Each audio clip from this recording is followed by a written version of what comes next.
ஈரானின் படைகள் மிக உயர்ந்த அளவிலான தயார் நிலையில் இருப்பதாகவும் சண்டை நடந்தால் அது தீர்க்கமானதாக இருக்கும் என்றும் உண்மையான அதிகாரம் யாரிடம் உள்ளது என்பதை காட்டும் என்றும் ஈரானிய ராணுவம் கூறியிருக்கிறது.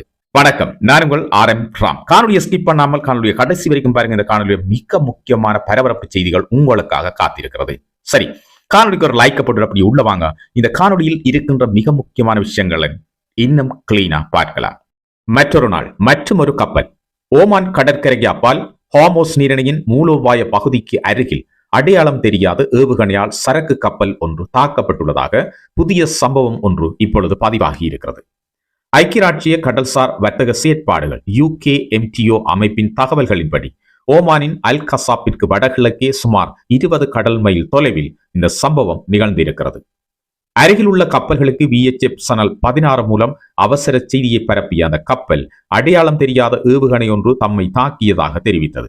ஆனால் மிகப்பெரிய கேள்வி ஒன்று இன்னும் பதில் காணப்படாமலேயே இருக்கிறது.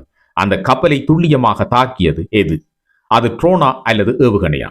அதை சுட்டது யார்? இதற்கு பின்னால் ஈரான் இருந்ததா? இதுவரை ஏவுகணையின் தன்மை குறித்து அதிகாரப்பூர்வமான உறுதிப்படுத்தல்கள் எதுவும் வரவில்லை. எந்த ஒரு நாடும், எந்த ஒரு ஆயுத குழுவும், எந்த ஒரு இராணுவ படையும் இந்த சம்பவத்திற்கு பொறுப்பேற்கவில்லை. இதைத் தொடர்ந்து UKMTO தனது X பக்கத்தில் ஒரு அவசர ஆலோசனையை வெளியிட்டது. அப்பகுதி வழியாக செல்லும் அனைத்து கப்பல்களும் மிக கடுமையான எச்சரிக்கையுடன் இருக்குமாறும், சந்தேகத்திற்கிடமான எந்த ஒரு செயலையும் உடனடியாக தங்களுக்கு அறிவிக்குமாறும் அது எச்சரித்தது. இதே பகுதியில் முந்தைய நாளும் மற்றொரு கடல்சார் ஆபத்து சம்பவம் நிகழ்ந்ததை தொடர்ந்து இந்த அண்மைய சம்பவம் நடந்திருக்கிறது. ஞாயிற்றுக்கிழமை கசாப்பிற்கு வடகிழக்கே சுமார் 20 கடல் மைல் தொலைவில் ஒரு டேங்கர் கப்பலுக்கு அருகில் வெடிப்பு சம்பவம் நிகழ்ந்ததாக UKMTO தெரிவித்தது. அதிர்ஷ்டவசமாக அனைத்து பணியாளர்களின் பாதுகாப்பும் இந்த சம்பவத்தில் உறுதிப்படுத்தப்பட்டது. மேலும் கப்பல் பெரிய சேதமின்றி தப்பி பிழைத்திருக்கிறது. இருப்பினும் இந்த வெடிப்பிற்கு என்ன காரணம் என்பதை கண்டறிய உடனடியாக புலனாய்வாளர்கள் அனுப்பப்பட்டிருக்கிறார்கள். இப்போது 2 நாட்களில் 2 மர்மமான சம்பவங்கள் நடந்திருப்பதால் உலகின் மிக முக்கியமான மூலோபாய நீர்வழிகளில் ஒன்றான ஹார்மோஸ் நீரிணையின் பாதுகாப்பு குறித்த கவலை வேகமாக அதிகரித்து வருகிறது. ஓமான் கடற்கரை நீர் பகுதி ஹார்மோஸ் நீரிணைக்கான நுழைவாயிலாக அமைந்திருக்கிறது. இது ஒரு குறுகிய கடல்சார் வழித்தடமாகும். இதன் வழியாக உலகின் எண்ணெய் மற்றும் எரிசக்தி விநியோகத்தினுடைய கணிசமான பங்கு ஒவ்வொரு நாளும் செல்கிறது. மத்திய கிழக்கு முழுவதும் ஏற்கனவே பதட்டம் உச்சத்தில் இருக்கும் நிலையில் கடலிலோ அல்லது கரையிலோ நடக்கும் விளக்கப்படாத ஒவ்வொரு வெடிப்பும் அதிகரித்து வரும் கவலையுடன் கண்காணிக்கப்படுகிறது. ஓமானின் கசாப்பிற்கு வடகிழக்கில் சென்று கொண்டிருந்த வணிக டேங்கர் கப்பலுக்கு அருகில் வெடி விபத்து ஏற்பட்டதாக ஐக்கிய ராச்சியத்தினுடைய கடல்சார் வர்த்தக செயற்பாடுகள் UKMTO அமைப்புக்கு புகார்கள் வந்ததை அடுத்து ஹார்மோஸ் நீரிணைக்கு அருகில் புதிய கடல்சார் பாதுகாப்பு அச்சுறுத்தல் ஒன்று ஏற்பட்டிருக்கிறது. கப்பலின் தலைவரின் கூற்றுப்படி கப்பலுக்கு மிக அருகில் வெடிப்பு சத்தம் கேட்கப்பட்டுள்ளது. ஓமானின் கசாப்பிற்கு வடகிழக்கே தோராயமாக 20 கடல் மைல் தொலைவில் டேங்கர் கப்பல் ஒன்றிடம் இருந்து வந்த தகவலை தொடர்ந்து ஐக்கிய ராச்சிய கடல்சார் வர்த்தக செயற்பாடுகள் UKMTO மையம் ஒரு ஆலோசனையை வெளியிட்டிருக்கிறது. அந்த தகவலின்படி கப்பலுக்கு மிக அருகில் ஒரு வெடிச்சத்தம் கேட்டதாக பணியாளர்கள் தெரிவித்தனர். டேங்கர் கப்பலும் அதன் பணியாளரும் பாதுகாப்பாக இருப்பதாக தெரிவிக்கப்பட்டிருக்கிறது. இந்த சம்பவம் குறித்து அதிகாரிகள் விசாரணை ஒன்றை தொடங்கி இருக்கிறார்கள். அதே நேரத்தில் UKMTO அப்பகுதி வழியாக செல்லும் அனைத்து கப்பல்களையும் மிக எச்சரிக்கையுடன் இருக்குமாறும், சந்தேகத்துக்கிடமான எந்த ஒரு நடவடிக்கையையும் உடனடியாக தமக்கு தெரிவிக்குமாறும் கோரியிருக்கிறது. தொடர்ந்து நிலவி வரும் பிராந்திய உறுதியற்ற தன்மைக்கு மத்தியில் உலகின் மிகவும் பரபரப்பான எரிசக்தி வழித்தடங்களில் ஒன்றான இந்த பகுதியில் இந்த ஆலோசனை வழங்கப்பட்டிருப்பது அதிர்ச்சியை அளிக்கிறது. ஈரானின் அரசு நடத்தும் IRNA செய்தி நிறுவனம் பின்னர் புகைப்படம் ஒன்றை வெளியிட்டது. UKMTO குறிப்பிட்ட அதே இடத்திற்கு அருகில் டேங்கர் கப்பல் ஒன்றின் பின்பகுதி தீப்பற்றி எரிவதை அந்த படம் காட்டுவதாக அது தெரிவித்தது. இருப்பினும் அந்த படமும் அறிக்கையும் சுயாதீனமாக சரிபார்க்கப்படவில்லை என்றும் சொல்லப்படுகிறது. இந்த தாக்குதலில் மாட்டிக்கொண்ட கப்பலின் பணியாளர்கள் பாதுகாப்பாக இருப்பதாக கூறப்பட்டிருக்கிறது.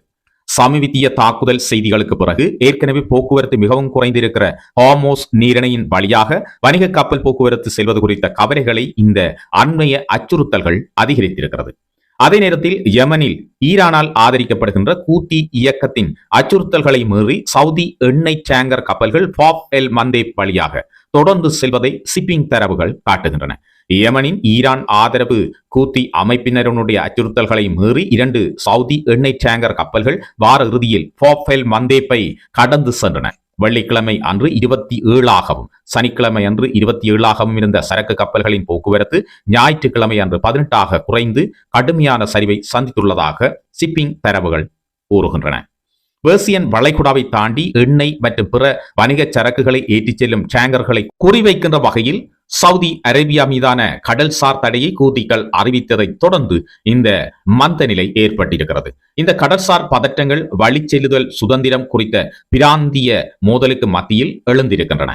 ஹார்மோஸ் நீரிணை வழியாக பாதுகாப்பான போக்குவரத்தை உறுதி செய்யுமாறு வாஷிங்டன் டெஹ்ரானை வலியுறுத்திய போதிலும் அதன் கடற்கரைக்கு அருகிலுள்ள கப்பல் போக்குவரத்து அதன் மேற்பார்வையின் கீழ் இருக்க வேண்டும் என்று ஈரான் தொடர்ந்து அறிவுறுத்தி வருகிறது. ஜூன் மாத நடுப்பகுதியில் வாஷிங்டனும் ஈரானுக்கும் இடையே எட்டப்பட்ட இடைக்கால ஒப்பந்தம் சண்டையை நிறுத்தியதுடன் ஒரு நிரந்தர ஒப்பந்தத்திற்கு வழிவகுக்கும் என்று எதிர்பார்க்கப்பட்டது. ஆனால் ஹார்மோஸ் நீரிணையில் கப்பல்கள் மீதான தாக்குதல்களை ஈரான் மீண்டும் தொடங்கியதால் அந்த ஒப்பந்தம் சில வாரங்களுக்குள்ளாகவே தகர்த்தெறியப்பட்டது. ஈரான் போர் உலக பொருளாதாரத்தில் பெரும் சீரழிவை ஏற்படுத்தியிருக்கிறது. ஹார்மோஸ் நீரிணை வழியாக செல்லும் எரிசக்தி ஏற்றுமதிகள் கிட்டத்தட்ட முற்றிலும் முடங்கியிருக்கின்ற நிலையில் போரை முடிவுக்கு கொண்டுவருவது குறித்த ராஜதந்திர முயற்சிகள் பெரும்பாலும் இந்த ஹார்மோஸ் நீரிணையை மீண்டும் திறப்பதில் கவனம் செலுத்தியிருக்கின்றன. ஈரான் போருக்கு முன்னரான அமைதி காலத்தில் உலகின் எண்ணெய் மற்றும் இயற்கை எரிவாயு ஏற்றுமதியில் 20% இதன் வழியாகவே சென்றதாக அசோசியேட் பிரஸ் செய்தி வெளியிட்டிருக்கிறது.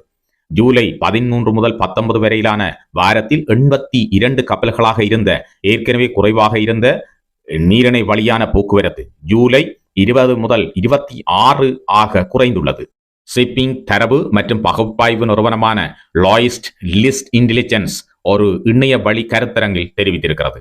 ஒரு ஒப்பந்தம் நடந்து கொண்டிருப்பதால் தாக்குதல்களை நிறுத்துமாறு ஈரான் தன்னிடம் கூறியதாக ட்ரம்ப் கூறிய கூற்றை ஈரான் ராணுவம் முற்றுமுழுதாக நிராகரித்திருக்கிறது.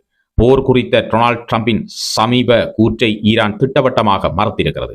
வரவிருக்கும் சாதகமான ஒப்பந்தத்தின் ஒரு பகுதியாக திட்டமிடப்பட்ட அமெரிக்க தாக்குதல்களை ரத்து செய்யுமாறு ஈரான் கேட்டுக்கொண்டதாக அமெரிக்க அதிபர் கூறியதை அடுத்து ஈரானிய இராணுவ அதிகாரிகள் அந்த அறிக்கையை ஒரு பொய் என்று சொல்லியிருக்கிறார்கள். இஸ்ரேலிய ஊடகங்களால் மேற்கோள் காட்டப்பட்ட ஒரு ஈரானிய ஊடக அறிக்கையின்படி ஈரானிய ராணுவம் வளைகுடா நாடுகளின் தலைவர்களை மிரட்டவும் அழுத்தம் கொடுக்கவும் ட்ரம்ப் முயன்றதாக குற்றம் சாட்டியிருக்கிறது.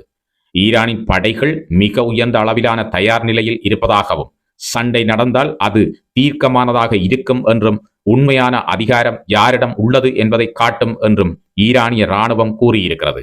ட்ருத் சோசல் பதிவில் 5 மாத கால போரை முடிவுக்கு கொண்டு வருவதற்கான ஒப்பந்தத்தின் எல்லைகளை மத்திய கிழக்கு கூட்டாளிகள் எட்டியுள்ளதாக கூறி ஈரான் மீது புதிய தாக்குதல்களை நடத்துவதை தடுத்து நிறுத்துமாறு அமெரிக்க படைகளுக்கு உத்தரவிட்டுள்ளதாக ட்ரம்ப் தெரிவித்தார். ஹார்மோஸ் நீரிணையை உடனடியாக முழுமையாக மற்றும் மொத்தமாக திறப்பதும் ஈரானின் அணு ஆயுத அச்சுறுத்தல்களை முடிவுக்கு கொண்டு வருவதும் இதில் அடங்கும். இந்த வேண்டுகோளின் அடிப்படையில் உலகின் எதிர்கால நலனுக்காகவும் அதேபோல் வெற்றிகரமான மற்றும் வளமான ஈரானின் பிழைப்புக்காகவும் தாக்குதலை ரத்து செய்ய நான் ஒப்புக்கொண்டுள்ளேன். அதேவேளை சவுதி இளவரசர் முகமது பின் சல்மான் சனிக்கிழமையன்று தொலைபேசி மூலம் ட்ரம்பை தொடர்பு கொண்டு அமெரிக்கா ஈரானுடனான மோதலை மேலும் தீவிரப்படுத்தக்கூடும் என்ற கவலையை எழுப்பியதை அடுத்து இந்த பதிவு வெளியானது என்று அந்த அறிக்கை மேலும் சேர்த்திருக்கிறது. ஈரானிய ராணுவம் ஏற்கனவே வாஷிங்டனின் மத்திய கிழக்கு கூட்டாளிகளை அமெரிக்காவுடனான தங்கள் கூட்டணியை மறுபரிசீலனை செய்யுமாறு கூறியிருக்கிறது. உலகின் மிகவும் ஆபத்தான கடல்சார் மோதல் மற்றொரு வியத்தகு திருப்பத்தை ஏற்படுத்தியிருக்கிறது. பல வாரங்களாக நிலவி வந்த யூகங்களுக்கு மத்தியில் ஹார்மோஸ் நீரிணையில் தொடர்ந்து நடந்து வரும் முற்றுகை குறித்து ஈரான் ஒரு நேரடியான செய்தியையும் இப்பொழுது விடுத்திருக்கிறது.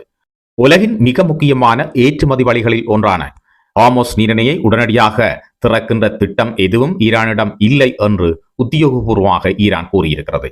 அது மட்டுமில்லாமல் ஈரான் மீது அமெரிக்கா செய்கின்ற விரோத செயல்களை அமெரிக்கா தொடரும் வரை இந்த பாதை மூடப்பட்டே இருக்கும் என்று ஈரானினுடைய பாஸ் செய்தி நிறுவனம் தகவல் வெளியிட்டிருக்கிறது. அனுமதி அளிக்கப்படும் எந்த ஒரு கப்பலும் நியமிக்கப்பட்ட வழியை பயன்படுத்த வேண்டும் மற்றும் IRGC கடற்படையின் அனுமதியை பெற வேண்டும் என்று அந்த வட்டாரம் செய்தி வெளியிட்டிருக்கிறது. அத்தகைய கொள்கை செயல்படுத்தப்பட்டால் இது உலகின் மிக முக்கியமான கடல்சார் வர்த்தக பாதைகளில் ஒன்றை முன்னெப்போதும் இல்லாத அளவிலான ஈரானிய கட்டுப்பாட்டின் கீழ் கொண்டு வரும். ஜூன் மாத நடுப்பகுதியில் வாஷிங்டனுக்கும் ஈரானுக்கும் இடையே எட்டப்பட்ட இடைக்கால ஒப்பந்தம் சண்டையை நிறுத்தியதுடன் ஒரு நிரந்தர ஒப்பந்தத்திற்கு வழிவகுக்கும் என்று எதிர்பார்க்கப்பட்டது. ஆனால் ஹார்மோஸ் நீரிணையில் கப்பல்கள் மீதான தாக்குதல்களை ஈரான் மீண்டும் தொடங்கியதால் அந்த ஒப்பந்தம் சில வாரங்களுக்குள்ளேயே தகர்க்கப்பட்டது என்று கூறப்படுகிறது. அமெரிக்கா ஈரான் மீது தொடர்ச்சியான தாக்குதல்களை நடத்தி கொண்டிருக்கும் வரையில் ஹோர்மோஸ் நீரிணையானது ஒரு பாதுகாப்பான கடல்வழி பாதையாக அமையப் போவதில்லை என்று ஈரான் எச்சரித்திருக்கிறது. எதிர்வரும் நாட்களில் இந்த பாதை திறப்பதற்கான எந்தவிதமான சாத்திய கூறுகளும் காணப்படவில்லை. அமெரிக்கா ஈரான் மீதான தாக்குதல்களை நிறுத்தி ஒரு நியாயபூர்வமான பேச்சுவார்த்தைக்கு சென்றால் மட்டுமே ஹோர்மோஸ் நீரிணையானது ஒரு பாதுகாப்பான கப்பல் போக்குவரத்து பாதையாக அமையப் போகின்றது. இதனால் உலகின் எண்ணெய் பிரச்சனை மற்றும் மிகப்பெரிய பொருளாதார பிரச்சனைகள் எல்லாம் தீர்ப்பதற்கான வாய்ப்பு இருக்கின்றது.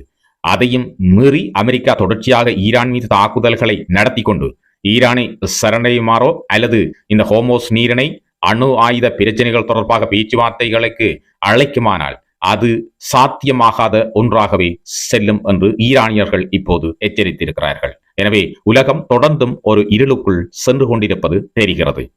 இது இன்றைய உலக வீர செய்தி தொகுப்பு. இன்றைக்கு ஃபர்ஸ்ட் டைம் எங்களுடைய காணொலிகளை பார்க்குறீங்கன்னு சொன்னா உலக வீர சேனலை சப்ஸ்கிரைப் பண்ணி அந்த பெல் ஐக்கனை கிளிக் பண்ணி எங்களோடு தொடர்ச்சியாக இணைந்திருங்கள். இது போன்ற ராணுவ ரகசிய காணொலிகளை தொடர்ச்சியாக நீங்கள் பார்க்கலாம். காணொலி பிடிச்சிருந்தா லைக் பண்ணுங்க, அப்பதான் பலருக்கு இந்த காணொலி சென்று சேர உதவியாக இருக்கும். அது மட்டும் இல்லாமல் உங்களுடைய கருத்துக்களை பதிவிடுங்கள். தொடர்ந்தும் உலக வீர சேனலுக்கு ஆதரவளித்து வருகின்ற எனது அனைத்து உள்ளங்களுக்கும் நன்றிகள்.